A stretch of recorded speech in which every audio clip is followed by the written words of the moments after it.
হাত মুষ্টিবদ্ধ করো, সমাজ থেকে সকল বৈষম্যের কবর রচনা করবার শপথ নাও। হে হতাশাগ্রস্ত জাতি, আসো আল কোরআনের কাছে, আমরা তোমাদেরকে মুক্তির বার্তা শোনাই, আমরা তোমাদেরকে সান্ত্বনার বাণী শোনাবো। আসো হাতে হাত রাখি, সমস্ত বৈষম্য, জুলুম, স্বৈরতন্ত্রের কবর রচনা করে আল্লাহর কোরআনের সমাজ গড়বার জন্য হাতে হাত রাখি। যদি ইনসাফ কায়েম না করা যায়, ইসলাম অনুসরণ করা যায় না। যদি বেইনসাফের বিরুদ্ধে লড়াই না করতে পারো, মিথ্যে মুসলমানিত্বের দাবি ত্যাগ করো। তুমি যদি ইনসাফের জন্য যুদ্ধ করতে না পারো, তুমি যদি বৈষম্যের বিরুদ্ধে লড়াই করার হিম্মত না রাখো, মুসলমানের মিথ্যা দাবি করা ভণ্ডামি ছাড়া কিছুই নয়। আর সর্বোপরি যদি একটি বৈষম্যহীন সমাজ গড়বার জন্য শাহাদাতের রক্ত দিতে হয়, আবু সাঈদদের মতো বৈষম্যের বিরুদ্ধে বুক পেতে দিয়ে জীবন দেওয়ার জন্য শপথ নিতে হবে। কোরআনে পাকের এক একটা আয়াত, কোরআনের এক একটা বিধান আল্লাহর জমিনে বাস্তবায়ন করার জন্য আমাদের জীবন যৌবনের বাজি লাগায় দিতে হবে, বাজি লাগায় দিতে হবে ইনশাআল্লাহ। ইনসাফ কায়েম করতে গিয়ে ছুরি যদি নিজের সন্তানের হাতের উপর দিয়ে যায়, সে হাত স্তব্ধ হয়ে যাবে না, সে হাত থমকে দাঁড়াতে পারবে না। যেখান দিয়ে ইনসাফ যাবে সেখান দিয়ে ইনসাফকে চালিয়ে দিতে হবে। এই সমাজ, এই জমিন এখন বিপ্লবী চায়। সে বিপ্লব আব্রাহাম লিঙ্কনের আদর্শের বিপ্লব নয়, সে বিপ্লব কার্ল মার্কস, মাও সেতুং আর লেনিনদের বিপ্লব নয়। বাংলার মাটি আরেকটা বিপ্লব দেখতে চায়, সে বিপ্লব হবে আল কোরআনের বিপ্লব, সে বিপ্লব হবে ইসলামী সমাজ গঠনের বিপ্লব। সেই বিপ্লবের জন্য 2000 যুবক নয়, যদি 2 লক্ষ যুবকের তাজা বুকের শাহাদাতের রক্তের প্রয়োজন হয়, সে রক্ত দেওয়ার জন্য শহীদ ঈদগাহে কারা কারা জমায়েত হবে, কারা কারা জমায়েত হবে। হ্যাঁ, এটা শুধু কথার কথা না, শপথ। এটা কথার কথা না, শপথ। এটা অঙ্গীকার। কার সাথে? কার সাথে? যেই অপরাধ করে মন্ত্রীর দুলাভাই ছাড়া পেয়েছে, যেই অপরাধ করার পরে এমপির শালার শাস্তি হয় নাই, যেই অপরাধ করার পরে শিল্পপতির বিচার হয় নাই, যেই অপরাধ করার কারণে রাজনৈতিক নেতার কোনো বিচার হয় নাই, একই অপরাধ দুর্বল, গরিব, অসহায় মানুষ করার পরে তার উপর আইনের শাসন 100 ভাগের জায়গায় 200 ভাগ বাস্তবায়ন করা হয়। আল্লাহর নবী বলেছেন, পৃথিবীতে ইসলাম এসেছে শুধুমাত্র ইবাদত, নামাজ, রোজার, হজ, যাকাতের বিধান বাস্তবায়নের জন্য নয়। ইসলাম দুনিয়াতে আগমন করেছে, তার আগমনের অন্যতম উদ্দেশ্য হলো সমস্ত বৈষম্য দূর করে, জুলুম আর বেইনসাফি দূর করে বিশ্ব সভ্যতায় ন্যায় এবং ইনসাফ কায়েম করা।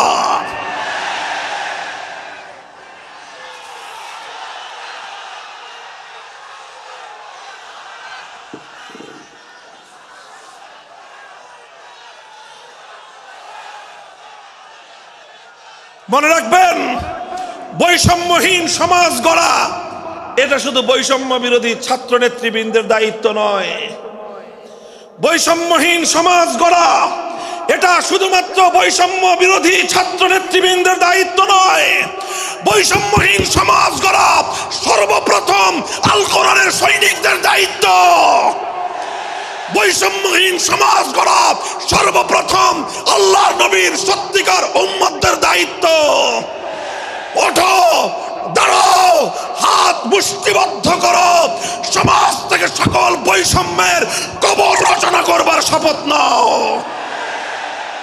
মুহতারাম হাজিরিন, কথাটা খুব জায়গা লক্ষণীয়, শোনার বিষয়।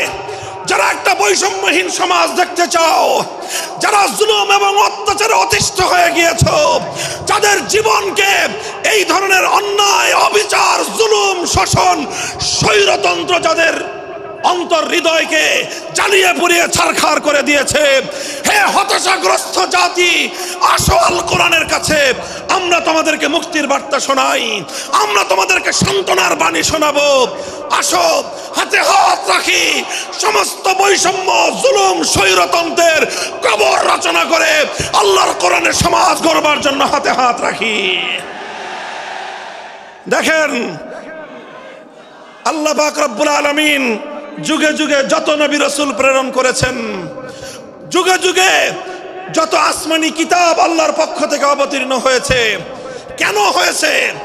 শুধুমাত্র মুসল্লিদের সমাজ গড়বার জন্য নয়, শুধুমাত্র রোজাদার সমাজ গড়ার জন্য নয়, অবশ্যই কোরআন এবং কিতাব নাজিল হয়েছে নামাজের জন্য, অবশ্যই কোরআন এবং কিতাব নাজিল হয়েছে রোজা, হজ, যাকাত সহ আল্লাহ পাকের যাবতীয় বিধান সমাজে বাস্তবায়ন করার জন্য। তবে একমাত্র এটাই উদ্দেশ্য নয়, বরং সমস্ত কিতাব, সমস্ত নবী রাসূল দুনিয়াতে আগমন করার অন্যতম একটা মৌলিক লক্ষ্য। কোরআনে পাকের সূরাতুল হাদীদ থেকে তেলাওয়াত করেন, অর্থ বুঝেন, মর্ম বুঝার চেষ্টা করেন। লাকাদ আরসালনা রুসুলানা বিল বায়িনাতি ওয়াল হুদা ওয়া আনজালনা মাআহুমুল কিতাবা ওয়াল মিজান লিয়াকুমান নাসু বিল কিসত। আল্লাহ কোরআন বলছে যে আমি নবী রাসূল পাঠিয়েছি, আসমান থেকে যুগে যুগে কিতাব নাজিল করেছি। এই সব কিছুর অন্যতম একটা উদ্দেশ্য হলো লিয়াকুমান নাসু বিল কিসতি। কোরআন নাজিলের উদ্দেশ্য, নবী প্রেরণের উদ্দেশ্য, শরীয়ত প্রেরণের উদ্দেশ্য, ধর্ম প্রেরণের উদ্দেশ্য হলো, অন্যতম উদ্দেশ্য হলো লিয়াকুমান নাসু বিল কিসতি। মানব সমাজ থেকে অন্যায়, অবিচার, জুলুম, শোষণ দূরীভূত করে ন্যায় এবং ইনসাফ কায়েম করা, এটাই হলো ইসলামের অন্যতম মৌলিক লক্ষ্য। যদি ইনসাফ কায়েম না করা যায়, ইসলাম অনুসরণ করা যায় না। যদি বেইনসাফের বিরুদ্ধে লড়াই না করতে পারো, মিথ্যে মুসলমানিত্বের দাবি ত্যাগ করো। তুমি যদি ইনসাফের জন্য যুদ্ধ করতে না পারো, তুমি যদি বৈষম্যের বিরুদ্ধে লড়াই করার হিম্মত না রাখো, মুসলমানের মিথ্যা দাবি করা ভণ্ডামি ছাড়া কিছুই নয়।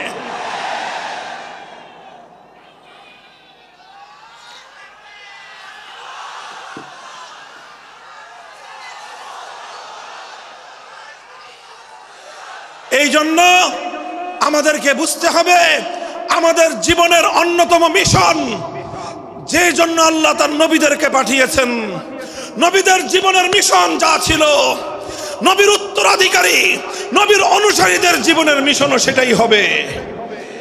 বলেন কথা ঠিক না বেঠিক? যে পথে গিয়েছে নবীদের জীবন, সে পথে যাবে আমাদের জীবন। যেটা ছিল নবীদের ভীষণ, সেটাই হবে আমাদের ভীষণ। যদি এটাই হয় সত্য কথা, এটাই যদি হয় শপথ, তবে বৈষম্যহীন সমাজ গড়বার জন্য যা করতে হয় তাই করা আমার আর তোমার জিম্মাদারি। যদি সেজন্য আমাদেরকে ঘাম ঝরাতে হয়, ঘাম ঝরানো আমাদের দায়িত্ব। আর যদি সেজন্য চোখের অস্ত্র দিতে হয়, চোখের অস্ত্র দেওয়া আমাদের দায়িত্ব। যদি সম্পদের কোরবানি করতে হয়, মাল সম্পদের কোরবানি করা, সেটাই আমাদের জীবনের দায়িত্ব এবং উদ্দেশ্য। আর সর্বোপরি যদি একটি বৈষম্যহীন সমাজ গড়বার জন্য শাহাদাতের রক্ত দিতে হয়, আবু সাঈদদের মতো বৈষম্যের বিরুদ্ধে বুক পেতে দিয়ে জীবন দেওয়ার জন্য শপথ নিতে হবে।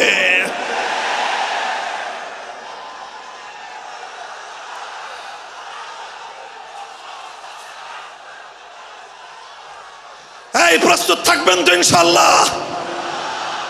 আল্লাহর নবী বললেন এই বৈষম্য চলবে না, এই বৈষম্য জাহিলিয়াত, এই বৈষম্য মূর্খতা। সমাজের মধ্যে নিজের দলের লোক অন্যায় করলে পাগার পার, বিরোধী দলের লোক অন্যায় করলে আইনের শাসনে 100 ভাগের জায়গায় 200 ভাগ। নিজেরা অপরাধ করলে সেই অপরাধীকে ছাড়িয়ে নেওয়ার জন্য সমস্ত আয়োজন। বিপক্ষ মতের লোকজন অপরাধ না করা সত্ত্বেও তাদেরকে কেচোর মতো মাটির গর্ত থেকে ধরে এনে তাদেরকে বিচারের মুখোমুখি দাঁড় করানো, অন্যায়ভাবে তাদের জীবন থেকে তাদের যৌবনের সময়গুলো কেড়ে নেওয়া, বছরের পর বছর অন্ধকার কারা প্রকোষ্ঠে তাদেরকে বন্দী করে রাখা। এই জুলুম এবং অন্যায়ের অবসান যদি না ঘটাতে পারো, পুরুষ এবং যুবক মানুষ হিসেবে আল্লাহর কাছে জবাবদিহিতার সুযোগ থাকবে না। কাজেই তাফসীরুল কোরআন শুধুমাত্র কোরআনের তেলাওয়াতের জন্য নয়, তাফসীরুল কোরআন শুধু আল্লাহর কোরআনের মর্ম বোঝানোর জন্য নয়। আল্লাহর কোরআন তেলাওয়াত করতে হবে, মর্ম বুঝতে হবে, আর তালিমে হিকমতের কর্মসূচির অধীনে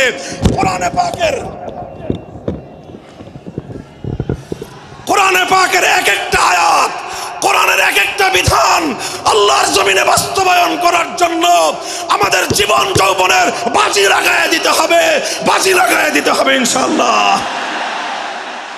হযরত রাসূল আকরাম সাল্লাল্লাহু আলাইহি ওয়াসাল্লাম বলছিলাম, জাতির উদ্দেশ্যে প্রদত্ত মক্কা বিজয়ী মহাবীর আমিরুল মুমিনিন নবিয়ুল্লাহ খলিফাতুল্লাহ ফিল আরদ খলিফাতুল মুসলিমিন মুহাম্মদুর রাসূলুল্লাহ সাল্লাল্লাহু আলাইহি ওয়াসাল্লামের বক্তব্যের কথা আল্লাহর নবী বললেন, বৈষম্যের কারণে আল্লাহ পাক রব্বুল আলামিন পৃথিবীর বহু জাতিকে ধ্বংস করে দিয়েছেন। সুতরাং শুনে রেখো, আমার দ্বারা বৈষম্য হবে না। শুধু আমার বংশের লোক দেখে, আমার গোত্রের লোক দেখে, আমার রক্তের আত্মীয়তার সূত্রের কারণে আমি অপরাধ প্রমাণিত হওয়ার পরেও তার উপর কোরআনের বিধান বাস্তবায়ন করব না, এটা আমার দ্বারা সম্ভব নয়। এরপরে আল্লাহর নবী যেই কথাটি বললেন, সেই কথা যদি আল্লাহর নবী হাদিসে না বলতেন, তাহলে সেই কথা উচ্চারণ করতে আমাদের জিহ্বা কেঁপে উঠত, আমাদের বক্ষ প্রকম্পিত হতো। আল্লাহর নবী বললেন, ওয়াল্লাহ লাউ আন্না ফাতিমাতা বিনতা মুহাম্মাদিন সারাকাত লাকাতাতু ইয়াদাহা, ওয়াল্লাহি লাউ আন্না ফাতিমাতা বিনতা মুহাম্মাদিন সারাকাত লাকাতাতু ইয়াদাহা। শুধু আমার দাদির গোত্র, আমার বংশের ফাতেমা নামনি মহিলা নয়, আজ যদি আমি মুহাম্মদুর রাসূলুল্লাহর কলিজার টুকরা মেয়ে, আমার জীবনের সবচেয়ে আদরের সন্তান ফাতেমা যদি আজকে চুরি করে ধরা পড়তো, আমি আল্লাহর শপথ করে বলি, আমি তার হাত কেটে দিতে এতটুকু দ্বিধা করতাম না। মুহতারাম হাজিরিন, এটাই হলো তালিমে হিকমত। আল্লাহর কোরআনের বিধান বাস্তবায়ন করতে গিয়ে ছুরি যদি নিজের সন্তানের গলার উপর দিয়ে যায়, ইব্রাহিম খলিলুল্লাহর মতো ছুরি চালায় দিতে দ্বিধা করা যাবে না। যদি ইনসাফ কায়েম করতে গিয়ে ছুরি যদি নিজের সন্তানের হাতের উপর দিয়ে যায়, সে হাত স্তব্ধ হয়ে যাবে না, সে হাত থমকে দাঁড়াতে পারবে না। যেখান দিয়ে ইনসাফ যাবে সেখান দিয়ে ইনসাফকে চালিয়ে দিতে হবে। রাসূল আকরাম সাল্লাল্লাহু আলাইহি ওয়াসাল্লাম ঘোষণা করলেন, আল্লাহর আয়াত নাযিল হলো, ইয়া আইয়ুহাল্লাযীনা আমানুত্তাকুল্লাহ ওয়া যারু মা বাকিয়া মিনার রিবা ইন কুনতুম মুমিনিন। হে মুমিনগণ, সুদকে তোমরা পরিহার করো যদি ঈমানদার হয়ে থাকো। যদি ঈমানদার হয়ে থাকো, কি করো তোমরা? সুদকে পরিহার করো। কি করো? ইত্তাকুল্লাহ, তোমরা আল্লাহকে ভয় করো। ওয়াজারু মা বাকিয়া মিনার রিবা, সুদের যা অবশিষ্ট আছে এই সব কিছু তোমরা পরিহার করো। আর যদি না করো, সুদ যদি তোমরা পরিহার না করো, ফাজানু বিহারবিম মিনাল্লাহি ওয়া রাসূলিহি, আল্লাহ এবং তার রাসূলের পক্ষ থেকে যুদ্ধের ঘোষণা শুনে নাও। হে জাতি, হে মুসলিম সম্প্রদায়, আমরা তোমাদের কাছে পয়গাম পৌঁছে দিতে চাই, আল্লাহর উপর বিশ্বাসী জাতি, আল্লাহর নবীর উপর আস্থাশীল জাতি কোনোদিন সুদি কারবার করতে পারে না। সুদ ভিত্তিক অর্থ ব্যবস্থা দিয়ে তাদের সমাজ চলতে পারে না। আল্লাহর উপর বিশ্বাসীদের সমাজ যদি হয় সুদ ভিত্তিক, তার অর্থ হলো রাত দিন আল্লাহ এবং তার রাসূলের সঙ্গে তারা যুদ্ধে লিপ্ত। যেই মুসলিম জাতি আল্লাহর সাহায্য নিয়ে বিশ্বব্যাপী বিজয়ী হওয়ার স্বপ্ন দেখে, সে মুসলিম জাতি যদি স্বয়ং আল্লাহর সঙ্গে যুদ্ধে লিপ্ত থাকে, তাদের জীবনেও কল্যাণ এবং বিজয় আসার সম্ভাবনা নাই। এই জন্য মুসলিম জাতির উত্থানের জন্য, মুসলমানদের বিজয়ের পূর্ব শর্ত হলো সুদ পরিহারের মাধ্যমে আল্লাহর সঙ্গে যুদ্ধ বন্ধ করতে হবে, আল্লাহর পক্ষ থেকে সাহায্য চাইতে হবে। কোরআনের আয়াত, সূরা বাকারার আয়াত, এই আয়াত নাজিল হওয়ার পরে আল্লাহর নবী শুধু তেলাওয়াত করে দায়িত্ব ক্ষান্ত করেন নাই, শুধু সুদের মর্ম বুঝিয়ে নিজের দায়িত্ব ক্ষান্ত করেন নাই। তৃতীয় দায়িত্ব তালিমে হিকমত, সুদকে সমাজ থেকে সমূলে উৎখাত করার উদ্যোগ নিয়েছেন। বলেন সুবহানাল্লাহ। শুধু আলোচনা করে বক্তৃতা দিয়ে নবীর দায়িত্ব শেষ হয় নাই, শুধুমাত্র তাফসীর করে দিয়ে নবীর দায়িত্ব ক্ষান্ত হয় নাই, বরং এক একটা বিধান, আল্লাহর এক একটা আয়াত কিভাবে সমাজে বাস্তবায়ন করা লাগে, করা যায়, নবীজি প্র্যাকটিক্যাল ভাবে তার উদ্যোগ গ্রহণ করেছেন। কিভাবে উদ্যোগ নিয়েছেন? সুদের বিরুদ্ধে কি উদ্যোগ নিয়েছিলেন? কিতাব উল্টান, হাদিসের কিতাব, বুখারী শরীফের হাদিস, নবীজি ঘোষণা দিলেন, আলা ইন্না রিবাল জাহিলিয়াতি মাওদুউন তাহতা কদামাইয়া। জাহিলিয়াতের যুগে যত সুদের কারবার চলতো, ইসলাম এবং আল কোরআনের সমাজ গড়বার পর সেই জাহিলি যুগের রীতি, সুদ ভিত্তিক অর্থ ব্যবস্থা মুসলিম সমাজে আর থাকতে পারে না। নবীজি বললেন, সুদের কবর রচনা করলাম আমি আমার পায়ের নিচে। আল্লাহ নবী আক্ষরিক অর্থে এ কথা বললেন, আমি আমার পায়ের নিচে সুদের কবর রচনা করলাম। এরপরে আল্লাহ নবী ঘোষণা দিলেন, অনেকে আছো তোমরা যারা আগে কুফরির জমানায় জাহিলিয়াতের যুগে সুদের উপর লগ্নি করেছো, সুদের উপর মানুষকে ঋণ দিয়েছো, সুদী মহাজন যারা সুদের ভিত্তিতে মানুষকে টাকা দিয়েছো, এইরকম কাজ কারবার যারা করতো, সেই যুগে তাদের মধ্যে একজন ছিলেন স্বয়ং আল্লাহর নবীর চাচা হযরত আব্বাস বিন আব্দুল মুত্তালিব রাদিয়াল্লাহু আনহু। মক্কার ঘরে ঘরে আব্বাস রাদিয়াল্লাহু আনহু মানুষের কাছে ঋণ টাকা দিতেন, টাকা পাওনা ছিল এবং সকল টাকা লগ্নি করা ছিল, বিনিয়োগ করা ছিল সুদের ভিত্তিতে। আল্লাহর নবী ঘোষণা করলেন, জাহেলি যুগের সমস্ত সুদ আমি আল্লাহর নবী মওকুফ ঘোষণা করলাম। সর্বপ্রথম যেই সুদ আমি মাফ ঘোষণা করলাম সেটা হলো আমার চাচা আব্বাসের সুদ। কাউকে আমার চাচার কাছ থেকে যারা ঋণ নিয়েছিল, কেউ আর আমার চাচার সুদ দিতে হবে না, শুধুমাত্র মূল পুঁজিটা ফেরত দিবে। সুদ আজ থেকে কবর রচনা করা হলো। হে মুসলমান, যেই সুদের কবর রচনা করে সেই কবরের উপর ইসলামের বিজয়ের বুনিয়াদ কায়েম হয়েছিল, ইসলামের বিজয়ের কেতন উড়েছিল। অন্যায় বৈষম্যের কবর রচনা করে, সুদ ভিত্তিক অর্থ ব্যবস্থার কবর রচনা করে আজ মুসলমানেরা আবার সেই কবর খুঁড়ে সেখান থেকে জুলুম, অত্যাচার, সুদ ভিত্তিক অর্থ ব্যবস্থাকে কবরের পচা মাল, কবরের মরা পচা করা লাশ মুসলিম সমাজের মধ্যে আবার পুনর্বাসিত করেছে। এজন্যই আজ মুসলমানদের এই অধপতন। যদি মুক্তি চাও, যদি মুক্তি চাও, শুধুমাত্র ইবাদত দিয়ে মুক্তি আসবে না। ইবাদত যেমন করতে হবে, যেরকম নামাজ, রোজা, হজ, যাকাত, তাসবিহ, তাহলিল আদায় করতে হবে, ঠিক একই ভাবে সমাজ সংস্কার করার জন্য সমাজ থেকে জুলুম দূর করতে হবে, বৈষম্য দূর করতে হবে, বেইনসাফি দূর করতে হবে, সুদ ভিত্তিক অর্থ ব্যবস্থার বিরুদ্ধে জাতীয়ভাবে ঐক্য গড়ে তুলে সুদের বিরুদ্ধে যুদ্ধ ঘোষণা করতে হবে। রাজি আছেন তো ইনশাআল্লাহ? আল্লাহ পাক তৌফিক দান করেন। হাত নামান। 3 দফা কর্মসূচি গেল, তালিমে হিকমত সর্বশেষ আলোচনা ও সমাপ্তির দিকে। নবীজির 4 নম্বর কর্মসূচি হলো ওয়া ইউআল্লিমুহুমুল কিতাবা ওয়াল হিকমাতা ওয়া ইউযাক্কিহিম। ইউযাক্কিহিম অর্থ হলো তাজকিয়া।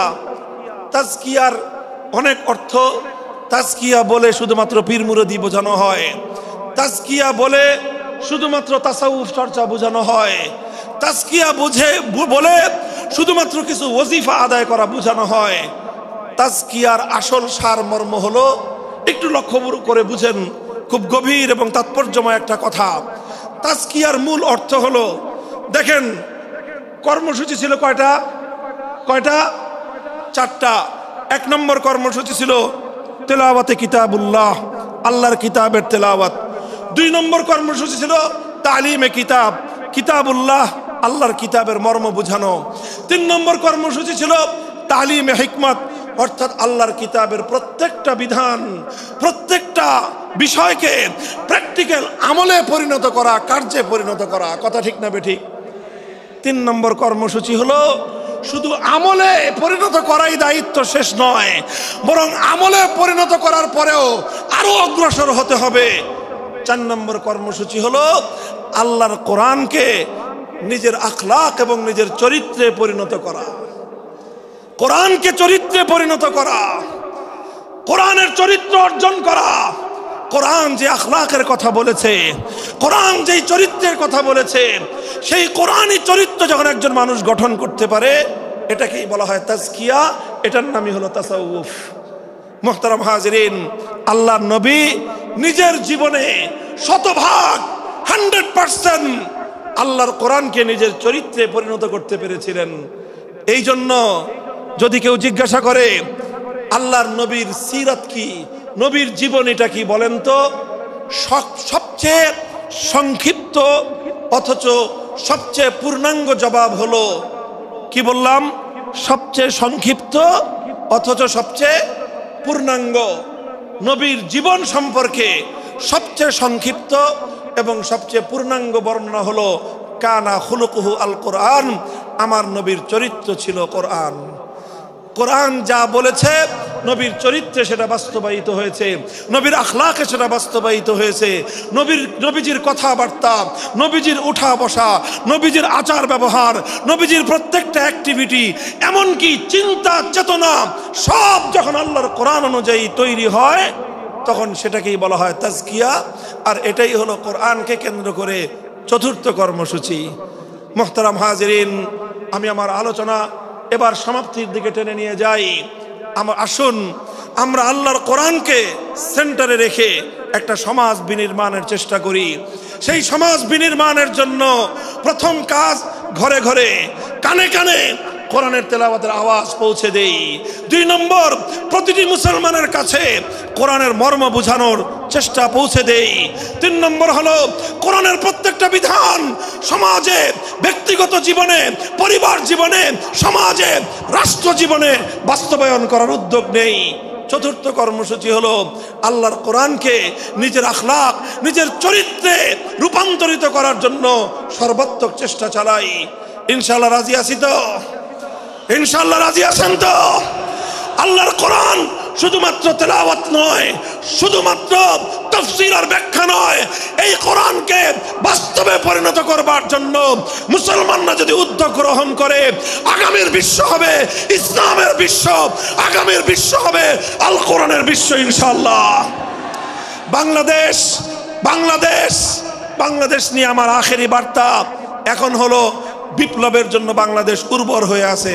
কথা বলেন ঠিক না বেঠিক? বৃষ্টির পানি পড়লে যেভাবে যেভাবে শীতকালের পরে বৃষ্টির পানি পড়ার সঙ্গে সঙ্গে ফসলের মাঠ যেমন চাষাবাদের জন্য উর্বর হয়ে যায়, আবু সাইদ, মুগ্ধ, সিফাত হাসান, এভাবে আমাদের অসংখ্য অগণিত বীর শহীদদের রক্ত ভেজায় বাংলার মাটি এখন ইসলামী বিপ্লবের জন্য উর্বর হয়ে আছে, আল কোরআনের বিপ্লবের জন্য উর্বর হয়ে আছে। এই সমাজ, এই জমিন এখন বিপ্লবী চায়। সে বিপ্লব আব্রাহাম লিঙ্কনের আদর্শের বিপ্লব নয়, সে বিপ্লব কার্ল মার্কস, মাও সেতুং আর লেনিনদের বিপ্লব নয়। বাংলার মাটি আরেকটা বিপ্লব দেখতে চায়, সে বিপ্লব হবে আল কোরআনের বিপ্লব, সে বিপ্লব হবে ইসলামী সমাজ গঠনের বিপ্লব। সেই বিপ্লবের জন্য 2000 যুবক নয়, যদি 2 লক্ষ যুবকের তাজা বুকের শাহাদাতের রক্তের প্রয়োজন হয়, সে রক্ত দেওয়ার জন্য শহীদ ঈদগাহে কারা কারা জমায়েত হবে, কারা কারা জমায়েত হবে। হ্যাঁ, এটা শুধু কথার কথা না, শপথ। এটা কথার কথা না, শপথ। এটা অঙ্গীকার। কার সাথে? কার সাথে? ইনশাআল্লাহ এই শপথ এবং অঙ্গীকারের উপর আমরা আমাদের জীবনের অবশিষ্ট সময়গুলো অতিক্রম করার চেষ্টা করব। করবেন তো ইনশাআল্লাহ? আল্লাহ পাক কবুল করুন, তৌফিক দান করেন। 3 দিন ব্যাপী আজিমুস শান তাফসীরুল কোরআন মাহফিলের এই আয়োজন সার্থক হোক, ইসলামী সমাজ গঠনের জন্য এখান থেকে মানুষ অনুপ্রেরণা নিয়ে ঘরে ফেরুক, ঘরে ঘরে কোরআনের আলো, ঘরে ঘরে কোরআনের তেলাওয়াত, কোরআনের তালিম এবং কোরআনের হিকমতের আমল শুরু হোক। আল্লাহ আমাদের সকলকে গ্রহণ করুন, তৌফিক দান করেন।